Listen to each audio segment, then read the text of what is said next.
আলহামদুলিল্লাহি রাব্বিল আলামিন ওয়াসসালাতু ওয়াসসালামু আলা সাইয়্যিদিল মুরসালিন আম্মা বা'দ ফাআউযু বিল্লাহি মিনাশ শাইতানির রাজিম বিসমিল্লাহির রহমানির রহিম আসসালাতু ওয়াসসালামু আলাইকা ইয়া রাসূলুল্লাহ ওয়া আলা আলিকা ওয়া আসহাবিকা ইয়া হাবিবাল্লাহ আসসালাতু ওয়াসসালামু আলাইকা ইয়া নবিয়াল্লাহ ওয়া আলা আলিকা ওয়া আসহাবিকা ইয়া নূরাল্লাহ।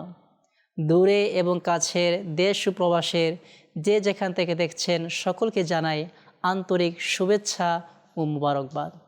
প্রিয় দর্শক, আজও আমরা উপস্থিত হয়েছি আপনাদের প্রিয় অনুষ্ঠান আসহাবে সুফা নিয়ে। আর পর্যায়ক্রমে আমরা প্রত্যেক আসহাবে সুফার তাদের জীবনী নিয়ে আলোচনা করার সৌভাগ্য অর্জন করছি ইনশাআল্লাহ আজ্জা ওয়াজাল।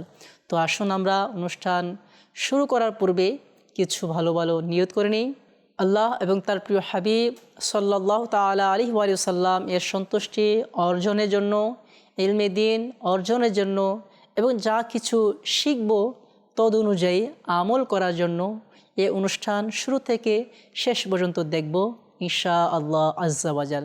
সাল্লু আলাল হাবিব সাল্লাল্লাহু তাআলা আলা মুহাম্মদ সাল্লাল্লাহু তাআলা আলাইহি ওয়া সাল্লাম। প্রিয় দর্শক, দুরূদে পাক পাঠ করার অগণিত ফজিলত ও বরকত রয়েছে। এক হাদিসে পাকে এসেছে যে হযরত সাইয়্যিদুনা কাব রাদিয়াল্লাহু তাআলা আনহু থেকে বর্ণিত, ক্বাল কাব রাদিয়াল্লাহু তাআলা মা মিন ফাজরিন ইয়াতলু ইল্লা নাযালা সাবউনা আলফাম মিনাল মালাইকা হাত্তা ইয়াহুফু বিল কবরি ইয়াদরিবুনা বিআজনিহাতিহিমুল কবর ওয়া ইউসাল্লুনা আলান নবী সাল্লাল্লাহু আলাইহি ওয়াসাল্লাম হাত্তা ইযা আমসাহু আরজু ওয়া হাবাতা সাবউনা আলফাম মিনাল মালাইকা হাত্তা ইয়াহুফু বিল কবরি ওয়া ইয়াদরিবুনা বিআজনিহাতিহিম ফায়ুসাল্লুনা আলান নবী সাল্লাল্লাহু তাআলা আলাইহি ওয়া সাল্লাম সাবউনা আলফাম বিল লাইল ওয়া সাবউনা আলফাম বিন নাহার।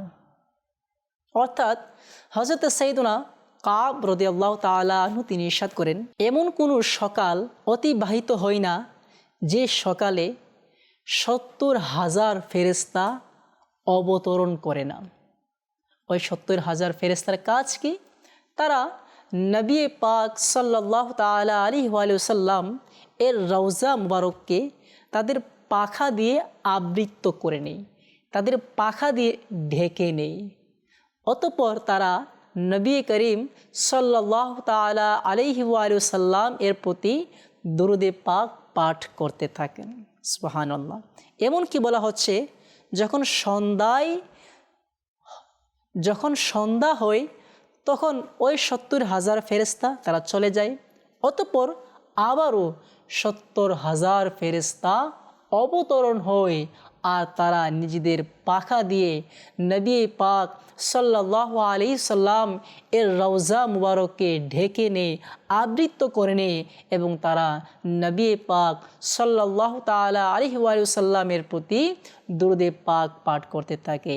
এভাবে সাবউনা আলফাম বিল লাইল ওয়া সাবউনা আলফাম বিন নাহার, এমনই করে ৭০,০০০ ফেরেশতা সকালে এবং ৭০,০০০ ফেরেশতা সন্ধ্যায় অবতরণ হয় আর কিয়ামত পর্যন্ত তারা অবতরণ হয়ে নবী পাক সাল্লাল্লাহু আলাইহি ওয়াসাল্লাম এর প্রতি দুরূদে পাক পাঠ করবে। সুবহানাল্লাহ সুবহানাল্লাহ। তো প্রাণ পিসতেন বেরা, আমি আপনি দুরূদে পাক পাঠ করি বা নাই করি তাতে কারো কোনো আসে যায় না।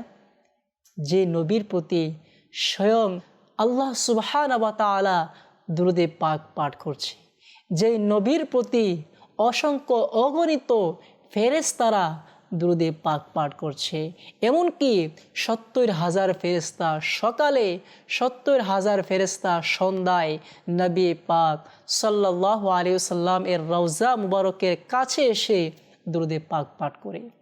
এই হাদিসে পাকের ব্যাখ্যায় আহমদ ইয়ার খান নঈমি রহমাতুল্লাহি তাআলা আলাইহি বলেন যে এই হাদিসে পাক যে এই ৭০,০০০ ফেরেশতা যারা সকালে আসে এবং যারা সন্ধ্যায় আসে, বর্ণিত রয়েছে যে ফেরেশতা একবার এসে যাবে, একবার নবী পাক সাল্লাল্লাহু আলাইহি সাল্লাম এর রওজা মুবারকে হাজিরি দেওয়ার সৌভাগ্য অর্জন করে নেবে, সে কিয়ামত পর্যন্ত দ্বিতীয়বার পুনরায় আসার সুযোগ পাবে না। এই হাদিসে পাক থেকে আমরা দুটো বিষয় উপলব্ধি করতে পারি। এক হচ্ছে নবী পাক সাল্লাল্লাহু তাআলা আলাইহি ওয়া সাল্লাম এর আজমত, এর মহান বৈশিষ্ট্য যা আল্লাহ সুবহানাহু ওয়া তাআলা দান করেছেন। নাম্বার 2 হচ্ছে যে অসংখ্য অগণিত ফেরেশতা যদি আমরা হিসেব করি আমাদের ক্যালকুলেটর ফেল হয়ে যাবে, অর্থাৎ এটা হিসাবের বাহিরে যে 70,000 সকালে আবার 70,000 সন্ধ্যায়। হিসাব করে দেখুন, এ পর্যন্ত 1450 বৎসর অতিবাহিত হয়েছে, আর কিয়ামত পর্যন্ত কত বৎসর হবে। তো প্রিয় ইসলামী ভাইয়েরা, তো আমরা নিয়ত করি যে আমরাও বেশি থেকে বেশি পরিমাণ হুজুর করিম সাল্লাল্লাহু আলাইহি ওয়াসাল্লাম এর প্রতি দুরূদে পাক পাঠ করব। সাল্লু আলাল হাবিব সাল্লাল্লাহু তাআলা আলা মুহাম্মদ সাল্লাল্লাহু তাআলা আলাইহি ওয়াসাল্লাম। প্রিয় দর্শক, আসুন আমরা আজও একজন মনীষীর ব্যাপারে কিছু শ্রবণ করি। জনৈক সাহাবী রাদিয়াল্লাহু তাআলা আনহু বলেন, আমি নবী পাক সাল্লাল্লাহু আলাইহি ওয়াসাল্লামের সাথে সফর সঙ্গে ছিলাম। তখন আমি শয়তান ও মানুষের সাথে যুদ্ধ করেছি। তখন কিছু সাহাবায়ে কেরাম প্রশ্ন করল যে এটা কিভাবে সম্ভব? মানুষের সাথে যুদ্ধ করা এটা তো বুঝে আসে, কিন্তু শয়তানের সাথে যুদ্ধ করা এটা কিভাবে সম্ভব? তখন ওই সাহাবী উত্তর দিলেন, আমরা যখন নবী পাক সাল্লাল্লাহু তাআলা আলাইহি ওয়াসাল্লাম এর সাথে সফরে ছিলাম, তখন একটি জায়গায় আমরা যাত্রা বিরতি করলাম। তখন আমি নিজের পাত্র মস্ক নিয়ে নিলাম সেটাতে পানি ভর্তি করার জন্য। এটা দেখে প্রিয় নবী সাল্লাল্লাহু তাআলা আলাইহি ওয়াসাল্লাম বললেন, তোমার কাছে একজন লোক আসবে, একজন ব্যক্তি আসবে, সে তোমাকে পানি ভরতে দিবে না, পানি পূর্ণ করার জন্য তোমাকে দেবে না, সে তোমাকে বাধা প্রদান করবে। ততপর আমি যখন কূপের কাছে গেলাম, তখন ঠিকই একজন কালো পোশাক পরিহিত লোক আমার কাছে আসলেন।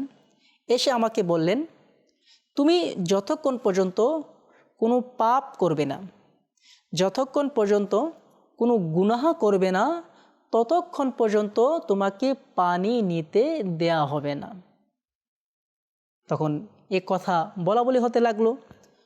তিনি বলেন, পরিশেষে আমরা পরস্পর ঝগড়া করতে লাগলাম, মারামারি করতে লাগলাম। এমনকি আমি একটি পাথর নিয়ে ওই ব্যক্তির মাথার উপরে জোরে আঘাত করি, এতে তার নাক ফেটে যায় এবং চেহারা বিকৃত হয়ে যায়। তখন আমি অনায়াসে পানি নিয়ে চলে আসলাম। তখন নবী করিম সাল্লাল্লাহু তাআলা আলাইহি ওয়াসাল্লাম ইরশাদ করলেন, তোমার কাছে কি কেউ এসেছিল? তখন আমি বললাম, ইয়া রাসূলুল্লাহ, অবশ্যই আমার কাছে একজন ব্যক্তি এসেছিল। তখন আমি সম্পূর্ণ ঘটনা উপস্থাপন করলাম। তখন আরজ করা হলো, তুমি কি জানো ওই লোকটি কে? আমি বললাম, ইয়া রাসূলুল্লাহ, আমি তো জানি না ওই লোকটি কে। তখন বলা হলো, ওই ব্যক্তিটি হলো শয়তান।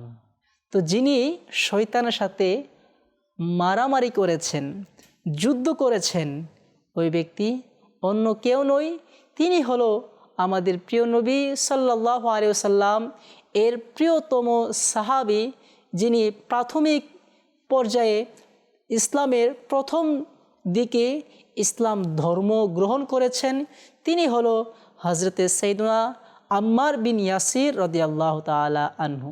হ্যাঁ, আজ আমরা জানব আম্মার বিন ইয়াসির রাদিয়াল্লাহু তাআলা আনহু এর জীবনী সম্পর্কে। তার ইসলাম ধর্ম গ্রহণ করার পিছনে কত ঘটনা রয়েছে তাও শুনব, এবং তার ফজিলত, তার ইন্তেকাল, তার মর্যাদা সম্পর্কে ইনশাআল্লাহ আজ্জা ওয়া জাল আমরা ধীরে ধীরে জানার চেষ্টা করব। সাল্লু আলাল হাবিব সাল্লাল্লাহু তাআলা আলা মুহাম্মদ সাল্লাল্লাহু তাআলা আলাইহি ওয়াসাল্লাম। হযরতে আম্মারের মা ছিল হযরতে সাইয়্যিদাতুনা সুমাইয়া রাদিয়াল্লাহু তাআলা আনহা, যাকে অভিশপ্ত আবু জাহেল নিজের বর্শা দিয়ে তাকে নির্মমভাবে অত্যাচার করে নিপীড়ন করে তাকে শহীদ করেছিল। আর ইতিহাসের প্রথম তিনি এই ব্যক্তি যিনি ইসলামের জন্য প্রথম শহীদ হয়েছেন। হযরতে সাইয়্যিদুনা আম্মার বিন ইয়াসির রাদিয়াল্লাহু তাআলা আনহু এর মাতা সুমাইয়া রাদিয়াল্লাহু তাআলা আনহা। আম্মারের পিতা ইয়াসির এবং তার ভাই আবদুল্লাহ মুশরিকদের অত্যাচারের শিকার হয়ে শহীদ হয়ে যান। একদিন মুশরিকরা আম্মারকে আগুনের আঙ্গারের উপর নিক্ষেপ করে, এতে সে অত্যন্ত কষ্টে জর্জরিত হয়ে যায়। তখন নবী করিম সাল্লাল্লাহু আলাইহি ওয়াসাল্লাম ওই জায়গায় উপস্থিত হলেন। যখন দেখলেন যে আম্মারের এই অবস্থা, তখন নবী করিম সাল্লাল্লাহু তাআলা আলাইহি ওয়াসাল্লাম আগুনকে বললেন, হে আগুন, তুমি আম্মারের প্রতি এমন হয়ে যাও কামা বারদাউ ওয়া সালামান আলা ইব্রাহিম, যেভাবে তুমি ইব্রাহিম আলাইহিস সালাতু ওয়াস সালামের প্রতি হয়েছিলে, অর্থাৎ তুমি তার জন্য ঠান্ডা ও শীতল হয়ে যাও যেভাবে ইব্রাহিম আলাইহিস সালাতু ওয়াস সালামের জন্য হয়েছিলে। তো এভাবে তিনি দোয়া করতে লাগলেন। আর নবী করিম সাল্লাল্লাহু তাআলা আলাইহি ওয়াসাল্লাম যখনই আম্মারের পরিবারের পাশ দিয়ে গমন করতেন আর তাদেরকে নির্যাতিত অবস্থায় দেখতেন, তখন তাদেরকে সান্ত্বনা দিতেন আর বলতেন, হে আম্মারের পরিবার পরিজন, তোমাদের জন্য সুসংবাদ, কেননা তোমাদের জন্য জান্নাত অপেক্ষায় রয়েছে। আল্লাহু আকবার, আল্লাহু আকবার। একবার হযরত সাইয়্যিদুনা আম্মার বিন ইয়াসির রাদিয়াল্লাহু তাআলা আনহু এই অত্যাচার সইতে না পেরে একদিন নবী করিম সাল্লাল্লাহু আলাইহি ওয়াসাল্লাম এর কাছে গেলেন। বলেন, ইয়া রাসূলুল্লাহ, আমি তো আর সহ্য করতে পারছি না, কি করব? তখন প্রিয় নবী সাল্লাল্লাহু তাআলা আলাইহি ওয়াসাল্লাম দোয়া করলেন, হে আল্লাহ, ইয়াসিরের খানদানের লোকদেরকে ক্ষমা করে দাও। আল্লাহু আকবার, আল্লাহু আকবার। এভাবেই তিনি ইসলাম ধর্ম গ্রহণ করার কারণে এত অত্যাচার, এত নিপীড়ন তিনি সহ্য করেছেন। কখনো তিনি ইসলামকে ভুলে যায়নি, ইসলামকে অস্বীকার করেনি, নিজেকে জর্জরিত করে ফেলেছে এই অত্যাচারের কারণে, তবুও তিনি ইসলাম ধর্ম ছাড়েনি। তো তিনি কিন্তু ইসলামের প্রথম যুগেই মুসলমান হয়ে যান। হযরত সাইয়্যিদুনা আম্মার বিন ইয়াসির রাদিয়াল্লাহু তাআলা আনহু তিনি বলেন, ক্বালা আম্মার ইবনে ইয়াসির রাআইতু রাসূলুল্লাহ সাল্লাল্লাহু আলাইহি ওয়াসাল্লাম ওয়া মা মাআহু ইল্লা খামসাতু আবুদিন ওয়া ইমরাতান ওয়া আবু বকর। অর্থাৎ আম্মার বিন ইয়াসির রাদিয়াল্লাহু তাআলা আনহু তিনি বলেন যে আমি ওই সময় ইসলাম গ্রহণ করেছি, আমি ওই সময় রাসূলের সাথে সাক্ষাৎ করেছি, অর্থাৎ ইসলাম ধর্ম গ্রহণ করেছি যখন 5 জন দাস, 2 জন মহিলা এবং আবু বকর ব্যতীত কেউ ছিল না। অর্থাৎ তিনি 5 জন দাস, 2 জন মহিলা এবং আবু বকর রাদিয়াল্লাহু তাআলা আনহু এর পরেই যিনি ইসলাম ধর্ম গ্রহণ করেন তিনি হলেন হযরতে সাইয়্যিদুনা আম্মার বিন ইয়াসির রাদিয়াল্লাহু তাআলা আনহু, যা ইবনে মাজাহ শরীফের 147 নং হাদিসে পাকের মধ্যে ইরশাদ হয়েছে। হাদিসে পাকটি হলো, হানি ইবনে হানি রাদিয়াল্লাহু তাআলা আনহু তিনি বলেন যে আম্মার বিন ইয়াসির রাদিয়াল্লাহু তাআলা আনহু একদিন মাওলায়ে কায়নাত, মাওলা মুশকিল কুশা আলী কাররামাল্লাহু তাআলা ওয়াজহাহুল কারীম এর কাছে আসলেন। তখন আলী রাদিয়াল্লাহু তাআলা আনহু তাকে দেখে বললেন, মারহাবা মারহাবা মারহাবা মারহাবা বিত্তয়্যিবিল মুতায়্যিব, হে পুত পবিত্র, এ পাক পবিত্র আত্মা, আপনাকে স্বাগতম, মারহাবা। তখন তিনি বলেন যে আমি নবী পাক সাল্লাল্লাহু তাআলা আলাইহি ওয়া সাল্লামকে ইরশাদ করতে শুনেছি, আম্মার এমন একজন ব্যক্তি যার গলা পর্যন্ত ঈমানে পরিপূর্ণ। আল্লাহু আকবার, আল্লাহু আকবার। অপর হাদিসে পাক এসেছে যা ইবনে মাজাহ শরীফের 148 নং হাদিস পাকের মধ্যে বর্ণিত রয়েছে। মা আয়েশা সিদ্দিকা রাদিয়াল্লাহু তাআলা আনহা থেকে বর্ণিত, নবী করিম রউফুর রহিম সাল্লাল্লাহু তাআলা আলাইহি ওয়া সাল্লাম ইরশাদ করেন, আম্মার এমন ব্যক্তি যাকে দুটি বিষয়ের ইখতিয়ার দেওয়া হয়, স্বাধীনতা দেওয়া হয়, তখন তিনি অধিকতর হিদায়াতপূর্ণ বিষয়টিকে গ্রহণ করলেন। আল্লাহু আকবার, আল্লাহু আকবার।